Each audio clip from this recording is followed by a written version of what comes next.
Hey guys ಎಲ್ಲರಿಗೂ ನಮಸ್ಕಾರ moms. ಯಾರು ಇನ್ನೂ ಮ್ಯಾಚ್ ಅನ್ನ ನೋಡಿಲ್ಲ, ದಯವಿಟ್ಟು ಹೋಗಿ ಜಿಂಬಾಬ್ವೆ ವರ್ಸಸ್ ಆಸ್ಟ್ರೇಲಿಯಾದ ಮ್ಯಾಚ್ ಅನ್ನ ನೋಡ್ಕೊಂಬನ್ನಿ. ನನಗಂತೂ ಇವಾಗಲೂ ಕೂಡ ನಂಬಲು ಸಾಧ್ಯವೇ ಆಗ್ತಾ ಇಲ್ಲ. ಕ್ರಿಕೆಟ್ನ ಜಗತ್ತಿನ ದೈತ್ಯ ಆಸ್ಟ್ರೇಲಿಯಾ ತಂಡ ಜಿಂಬಾಬ್ವೆ ಎದುರು ಮಂಡಿಯೂರಿದೆ. ಹೌದು, ಇದು ಇತಿಹಾಸದಲ್ಲಿ ಅತ್ಯಂತ ಆಘಾತಕಾರಿ ಸೋಲುಗಳಲ್ಲಿ ಒಂದು. ಅಲ್ಲ ಗುರು, ವಿಶ್ವ ವಿಜೇತ ಆಸ್ಟ್ರೇಲಿಯಾ ತಂಡಕ್ಕೆ ಜಿಂಬಾಬ್ವೆ ಆಟಗಾರರು ಶಾಕ್ ನೀಡಿದ್ದಾರೆ. ಆಸ್ಟ್ರೇಲಿಯಾದಲ್ಲಿ ಸ್ಟಾರ್ ಆಟಗಾರರೇ ದಂಡೇ ಇದ್ದರೂ ಕೂಡ ಆಸೀಸ್ ಪಡೆ ಸೋತಿದ್ದು ಎಲ್ಲಿ ಗೊತ್ತಾ? ಈ ಪಂದ್ಯದ ಅಸಲಿ ಕತೆ ಏನು ಬನ್ನಿ ನೋಡ್ಕೊಂಬರೋಣ. ಆಸ್ಟ್ರೇಲಿಯಾ ಬಂದ್ಬಿಟ್ಟು ಟಾಸ್ ಅನ್ನ ವಿನ್ ಆಗಿತ್ತು. ಹಾಗೆ ಆಸ್ಟ್ರೇಲಿಯಾದವರು ಏನ್ ಮಾಡ್ತಾರೆ ಅಂದ್ರೆ, ಜಿಂಬಾಬ್ವೆಗೆ ನೀನು ಬ್ಯಾಟಿಂಗ್ ಮಾಡಪ್ಪ, ನೀನು ಎಷ್ಟೇ ಸ್ಕೋರ್ ಅನ್ನ ಮಾಡಿದ್ರು ನಾವು ಈಸಿಯಾಗಿ ಅದನ್ನ ಚೇಸ್ ಮಾಡುವಂತ ನಮ್ಮಲ್ಲಿ ಬ್ಯಾಟಿಂಗ್ ಕ್ಷಮತೆ ಜಾಸ್ತಿ ಇದೆ ಅಂತೇಳಿ ಆಸ್ಟ್ರೇಲಿಯಾ ಏನ್ ಮಾಡೋದು ಅಂದ್ರೆ ಬ್ಯಾಟಿಂಗ್ ಅನ್ನ ಜಿಂಬಾಬ್ವೆಗೆ ಕೊಡುತ್ತೆ. ಬ್ಯಾಟಿಂಗ್ ಗೆ ಬಂದಂತ ಜಿಂಬಾಬ್ವೆ ಪ್ಲೇಯರ್ ಬಂದ್ಬಿಟ್ಟು ಬ್ರೇನ್ ಬೆಂಡೆಟ್ ಅವ್ರು ಬಂದ್ಬಿಟ್ಟು 56 ಗಳಲ್ಲಿ 64 ರನ್ ಹೊಡಿತಾರೆ. ಹಾಗೆ ಮೊರಾನಿ ಅವರು ಕೂಡ 21 ಬಾಲ್ಗಳಲ್ಲಿ 35 ರನ್ ಹೊಡಿತಾರೆ. ಹಾಗೆ ರಾಯನ್ ಬುರ್ಲಾ ಅವರು ಕೂಡ 30 ಬಾಲ್ಗಳಲ್ಲಿ 35 ರನ್ ಹೊಡಿತಾರೆ. ಹಾಗೆ ಸಿಕಂದರ್ ರಾಜ ಅವರು ಕೂಡ 13 ಬಾಲ್ಗಳಲ್ಲಿ 25 ರನ್ ಹೊಡಿತಾರೆ. ಆದ್ರೆ ಟ್ವಿಸ್ಟ್ ಏನಪ್ಪಾ ಅಂತಂದ್ರೆ, ಆಸ್ಟ್ರೇಲಿಯಾ ಬೌಲರ್ಗಳು ಮಾರ್ಕರ್ ಸ್ಟೋನಿಸ್ ಹಾಗೆ ಕ್ಯಾಮರಾನ್ ಗ್ರೀನ್ ಅವರನ್ನ ಬಿಟ್ಟರೆ ಯಾರು ಕೂಡ ವಿಕೆಟ್ ತೆಗೆದುಕೊಳ್ಳಲು ವಿಫಲರಾಗಿದ್ರು. ಹಾಗೆ ಎಕ್ಸ್ಪೆನ್ಸಿವ್ ಬೌಲರ್ಗಳು ಆಗಿದ್ದಾರೆ. ಓ ಮೈ ಗಾಡ್, ನನ್ನ ಕೈಲಿ ಅಂತ ನಂಬೋದಕ್ಕೆ ಆಗ್ತಾ ಇಲ್ಲ ಗುರು. ಆಸ್ಟ್ರೇಲಿಯಾನ ಬಾಲಿಂಗ್ ಲೈನ್ ಅಪ್ ಬಂದ್ಬಿಟ್ಟು ಹೇಜಲ್ವುಡ್, ಸ್ಟಾರ್ಕ್ ಹಾಗೆ ಬ್ಯಾಟ್ ಕಮಿನ್ಸ್ ಇಲ್ಲದೆ ತುಂಬಾನೇ ವೀಕ್ ಆಗಿ ಕಾಣ್ತಾ ಇದೆ. ಓಕೆ, ಬಾಲಿಂಗ್ ಏನೋ ವೀಕ್ ಇದೆ. ನಾವು ಇವಾಗ ಬ್ಯಾಟಿಂಗ್ ವಿಭಾಗಕ್ಕೆ ಬರೋಣ. ಬ್ಯಾಟಿಂಗ್ ನಲ್ಲಿ ಬಂದ್ಬಿಟ್ಟು ಆಸ್ಟ್ರೇಲಿಯಾ ದೈತ್ಯರನ್ನೇ ಹೊಂದಿದೆ. ಹಾಗೆ ಆ ದೈತ್ಯರ ಬಗ್ಗೆ ಜಿಂಬಾಬ್ವೆ ವಿರುದ್ಧ ಏನು ಸ್ಕೋರ್ ಅನ್ನ ಮಾಡಿದ್ದಾರೆ ಅಂತೇಳಿ ಬನ್ನಿ ನೋಡ್ಕೊಂಡ್ ಬರೋಣ.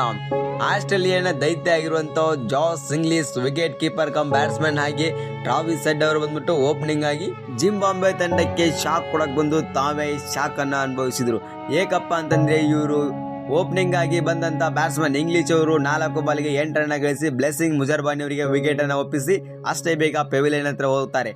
ಹಾಗೆ ಟ್ರಾವಿಸ್ ಹೆಡ್ ಅವರು ಬೋಲ್ಡ್ ಆಗಿ ಇವರು ಕೂಡ 15 ಬಾಲ್ಗೆ ಜಸ್ಟ್ 17 ರನ್ ಗಳಿಸಿ ಇವರು ಕೂಡ ಪೆವಿಲಿಯನ್ಗೆ ಹೋಗಬೇಕಾಗುತ್ತೆ. ಇವರಿಂದ ಟೀಮ್ ಡೇವಿಡ್ ಅವರು ಕೂಡ ಅಷ್ಟೇ ಬ್ಲೆಸ್ಸಿಂಗ್ ಮುಜರ್ಬಾನಿ ಅವರಿಗೆ ವಿಕೆಟ್ ಅನ್ನ ಒಪ್ಪಿಸಿದ್ರು.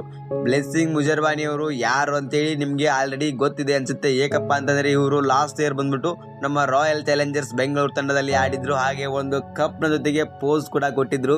ಎಲ್ರಿಗೂ ಕೂಡ ನೆನಪಿದೆ ಅನ್ಸುತ್ತೆ ಆ ಸ್ಮೈಲ್ ಮಾಡಿರೋ ಫೇಸ್. ಅವರೇ ಬ್ಲೆಸ್ಸಿಂಗ್ ಮುಜರ್ಬಾನಿ.